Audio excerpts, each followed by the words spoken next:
айыл өнүктүрүү үчүн эң биринчи ынтымак болуш керек да. Элдердин арасында, мамлекеттер арасында, бүт эле баардыгынын арасында ынтымак болуш керек.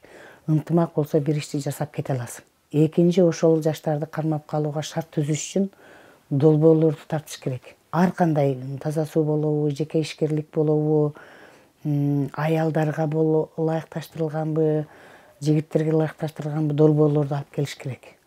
Алып келиш үчүн ынтымактуу болуш керек. Ошондо көптөп көмөктөнгөн долбоорлорду жазып алып келсе болот. Себеби мен долбоорлор менен иштеп жүрөм дагы, тартып алып келсе болот да, жолдорун билем да. Эң негизгиси айылды өнүктүрүш үчүн биринчиден мамлекеттин колдоосу керек, экинчиден эл ынтымак болуш керек, үчүнчүдөн долбоор тартып келиш керек. Ошол үч нерсени бекем кармап кеткенибизде айылды өнүктүрө алабыз да. Себеби мүмкүнчүлүк бар азыр.